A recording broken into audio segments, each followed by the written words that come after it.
Welcome to episode 4 of Old World Wanderings, the First Church of the Covenant, Erie, Pennsylvania. I choose these locations because there's some mystery to them. This one's got a big mystery. You see, in 1927, the 7 sects of the Presbyterian Church around Erie, Pennsylvania decided to have a meeting and decide if they wanted to merge, become one church. 5 of those churches decided to merge and build this. They laid the cornerstone for this building on June 16th of 1928, and they completed and dedicated it on December 14th of 1930. They completed this church in 2.5 years.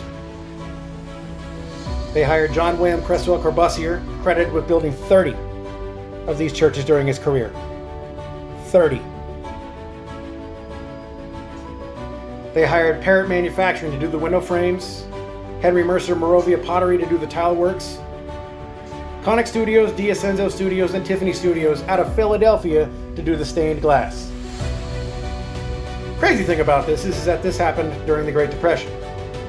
Nobody had any money, no buildings were being built, no manufacturing was being done, nobody had jobs, there was no money for anything, but they had the money to build this gigantic limestone church in just 2.5 years.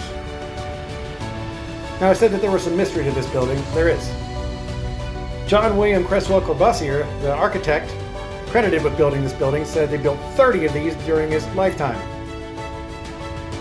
If on average they take between 2.5-3 years to build, that would be 90 years of a life of building these, unless you had multiple construction teams in the early 1920s.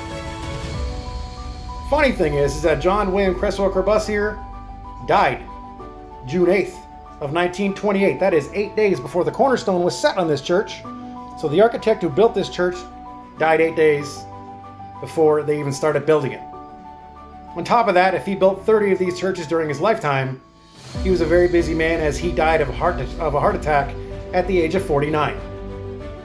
Do I think that John William Cresswell Corbusier built 30 of these churches during his life?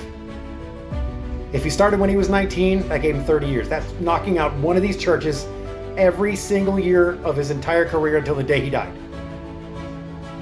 1929, in the middle of this construction, was considered the worst winter in the history of Erie, Pennsylvania, boasting the coldest temperatures, constant ice, and constant snow. So they weren't building then either. It took them less than 2 years to build this church. Parrott Manufacturing, who did the window frames, said that they wanted them to be an exact historical match.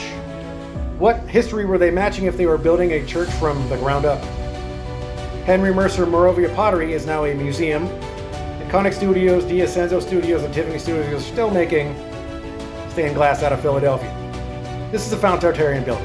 The 7 Presbyterian churches in Erie, Pennsylvania decided to merge, pool their resources, so they didn't die during the Great Depression. They found this building. Well, actually, this building was here. It probably had stories. It was probably haunted. Probably a bunch of squatters, kids running by, throwing rocks through the stained glass. So they hired Parrott Manufacturing. They hired Mercer Moravia. They hired the stained glass people to fix up, repurpose, and dedicate this church to the Presbyterians in Erie, Pennsylvania. It's a Tartarian building. They didn't build this in 2.5 years. John William Cresswell Corbusier was dead during its construction, and he did not build 30 of these in just 30 years of his life. It's a great story. It's a beautiful church. But as usual, I'm going to question everything. I hope you do too, for the sake of us and the sake of our future and our future history. Please, and always, keep wandering.